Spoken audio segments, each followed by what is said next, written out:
طبعا انت كنت عايز تتجوز، يعني لسه بقولها بسم الله هروح يلا انا اعترفت بحبي وهروح اشرب بريل واخد حبوب الشجاعة واضرب لي حقنتين ماكس والدنيا زي العسل واطلع اروح ليه البت اللي انا بحبها. يا فرحة امك بيك يا طيب حلو، امين امين، جميل جميل وزي الفل، ده انت برنس، ده انت ما حصلتش. تتفاجأ بعدين ان انت عشان تتجوز لازم تدفع 30,000 جنيه في صندوق دعم الأسرة اللي الرئيس السيسي هيعمله كمان شهرين. اوبا. طب انت هتلحق تجهز نفسك امتى في ظل غلاء الاسعار؟ هتلحق تتفق مع اهلها حتى امتى هتلحق ان انت تتفق مع اهلها؟ مفيش حل قدامك غير انت تنزل تعمل لايك وسبسكرايب للقناة وتتابعني عشان في كلام كتير وحلو وممكن يفيدك. فاسمع وحاول تنبسط كده معايا وتتأقلم على الوضع. فلو وصلك الفيديو انزل اخبط اللايك والسبسكرايب وتابعني عشان تشوف كل جديد. طيب انا جاي اكلمك في ايه النهارده؟ انا جاي اكلمك في قانون الجواز الجديد اللي عمله الرئيس السيسي لما كان اتكلم في المؤتمر عليه. طيب ايه بينص القانون ده؟ القانون ده نص على حاجات كتير، يعني هو في حاجات الواحد معاه وفي حاجات الواحد هو مش معاه.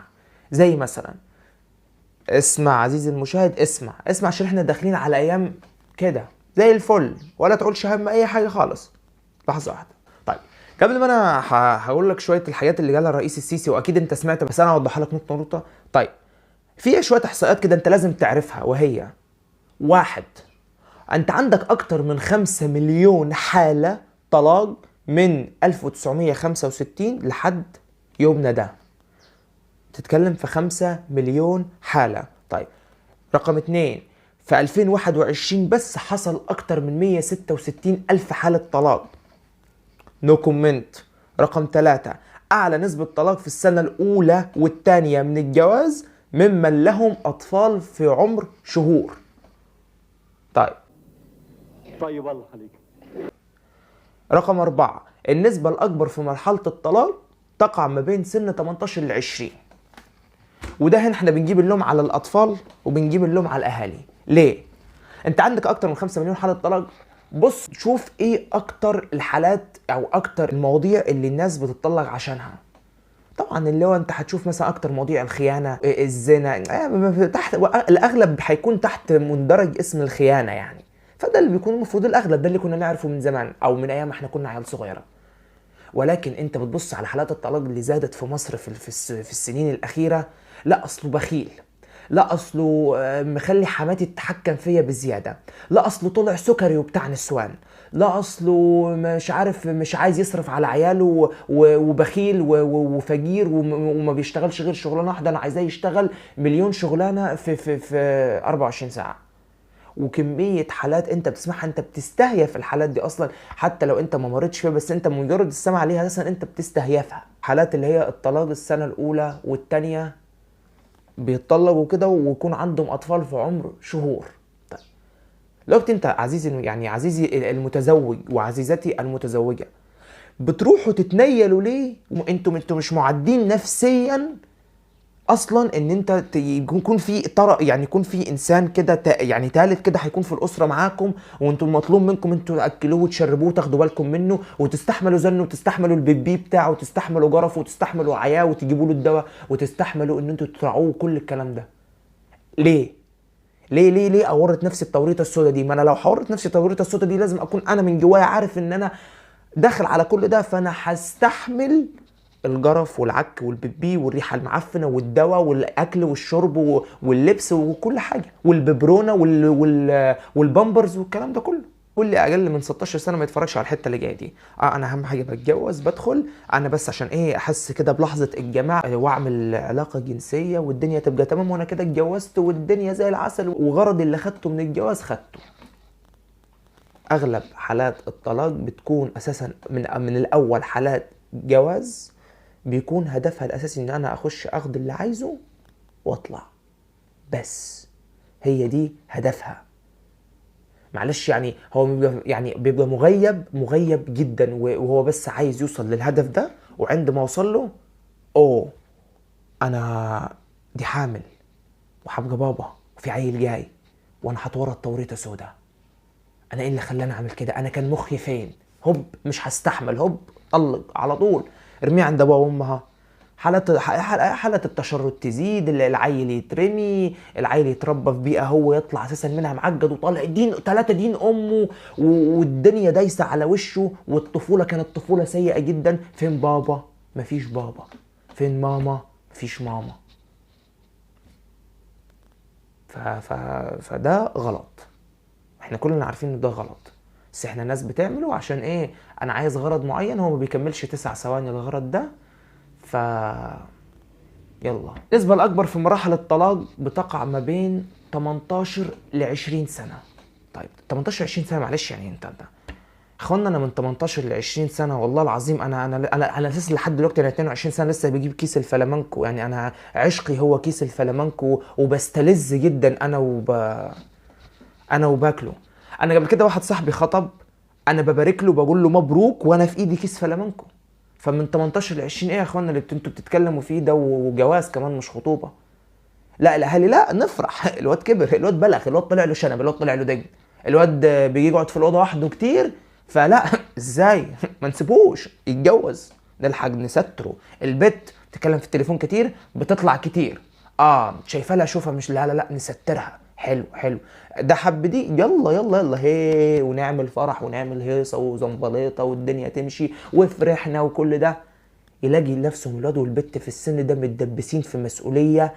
انا بصرف عليها وبجيب لها اكل وشرب وبجيب لها علاج وبجيب لها لبس، وفتره الخطوبه دي انا بدفع بلاوي كمان، وشبكه ومهر، وكمان ده مش اذا كان بابا وماما هيساعدوني فيه كمان يعني، تمام، وعفش وشقه وحياه ودنيا ومسؤوليه. وانا في 18 دي كنت بمتحن، من 18 20 ده انا كنت بمتحن ثانويه عامه اصلا. فايه يا جدعان؟ طب ما طبيعي حالات الطلاق تزيد، مفيش وعي من الاهالي اصلا، مفيش وعي. فانت ده طبيعي اللي بيحصل ده، ما الغلط على الاهالي. فما تجيش انت تلوم على الحكومه. انا هنا طالع مش بطبل، انا مش مؤيد ولا مش معارض، انا بتكلم في الصح وبتكلم في اللي كان المفروض يتعمل من الاول. بس يعني كويس ان هم صحيوا، احسن ما كانوا هم ما صحيوش اصلا. يعني ايه القوانين اللي او الشروط اللي اتقال عليها الرئيس السيسي؟ لحظه واحده، ركز معايا، ركز. اجراء كشف طبي والتاكد من صحه الطرفين قبل عقد الزواج. ما لازم اعمل كشف طبي. ليه؟ ما سيادتك معلش انت ما تكونش مختل نفسيا، ولا حد لعب لك في الفيوزات انت وصغير والدنيا طلعت معجد، وتطلع عقدك دي على مراتك، تكتشف بعدين مراتك ان انت كنت مش عارف ايه كان بيحصل لك، ومش عارف مرض في ايه، وانت مفيش الكلام ده. ما لازم كشف طبي. وفوقك من الكشف الطبي اللي انت بتعدي بيه، هو لازم فعلا يكون في كشف طبي حازم جدا للمواضيع زي مواضيع الجواز، وخصوصا لما يكون كشف نفسي. ما انا لازم برضو اشوفك انت كشخص، هل انت مؤهل، يعني عندك سلامة كده في العقل انت تقدر تفتح بيت اصلا؟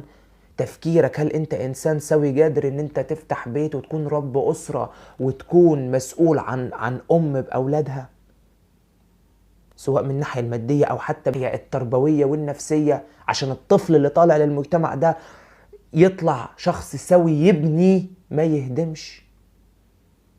طيب تاني حاجة، اجراء تحليل مخدرات للطرفين. لازم يكون في تحليل مخدرات، ده حق. وبعدين هو لازم للطرفين، هو مش هتقولي لا اصل الرجاله بس هي اللي بتشرب والحريم ما بتشربش. لا الحريم بتشرب، لا الحريم بتشرب، ده يعني ما شاء الله، يعني كتر الله منهم. ومش لو مش في الشرب في حاجات تاني، فالذنب وجع على الكل. يعني حالات الطلاق برضو اللي بكثرة الفترة دي، هو ان الست بتكون عارفة مثلا ان مثلا جوزها ما بيشربش، مش ما بيشربش سجاير، لا السجاير دي موال تاني، لا ما بيشربش مخدرات، واخده عنه مثال ان هو شخص يعني البر والتقوى والايمان على وشه. وفجأة تكتشف بعدين انه مخلص كل فلوسه بعد الجواز، انه مخلص كل فلوسه، بيسهر بره، الدنيا بايظه، ما بيروحش الشغل، عايزه هي اللي تطلع تشتغل وتصرف عليه، وهو اهم حاجه يرضي كيفه. طب ما ده طبيعي، ما برضه ما لازم برضه اعمل تحليل مخدرات، شوف ده شخص بيتعاطى، وهل بيتعاطى يعني هو دماغه مفوته منه اغلب الوقت، ومعنى ان دماغه مفوته منه اغلب الوقت يعني هو ده مش عارف يفتح بيت اصلا. اجراء لجنه برئاسه قاضي وعضويه الاطباء للتاكد من سلامه العقد ومناسبه الشاب للفتاه، ويتم اعطاء الاذن للمأذون الشرعي لتوثيق العقد. طبعا دي ايه كنوع من هو مش من الروتين، انا وانا ما اتمناش انه بعدين يكون من الروتين، ولكن ده كنوع من يعني الحزم اكتر، ويأكدوا اكتر على ان كل الشروط دي المفروض هي بتتنفذ وتحت رقابه كمان. طيب دفع اشتراك تصل قيمته ل 30,000 لصندوق دعم الاسره، وده يمكن اللي انا يعني معارضه شويه. معلش يعني انا كشخص رايح اتجوز، بس الناس هتتجوز ازاي؟ الناس هتتجوز ازاي؟ اقنعني انا لما ادفع 30,000، يعني لسه القيمه مش محدده، في ناس بتقول من 15 ل 20، في ناس بتقول من 20 ل 30، بس انا لما ادفع 30,000 كماكسيموم يعني المبلغ ده في لصندوق دعم الاسر، عشان بعدين يعني كأن انا بدعم الاسر دي، لو في اسر متطلقه، لا انا بدعم الاسر دي من خلال الدعم اللي انا بدفعه قبل ما اتجوز، وده هيكون شرط لازم واساسي. طيب انا اجيب منين؟ في ظل غلا الاسعار دي؟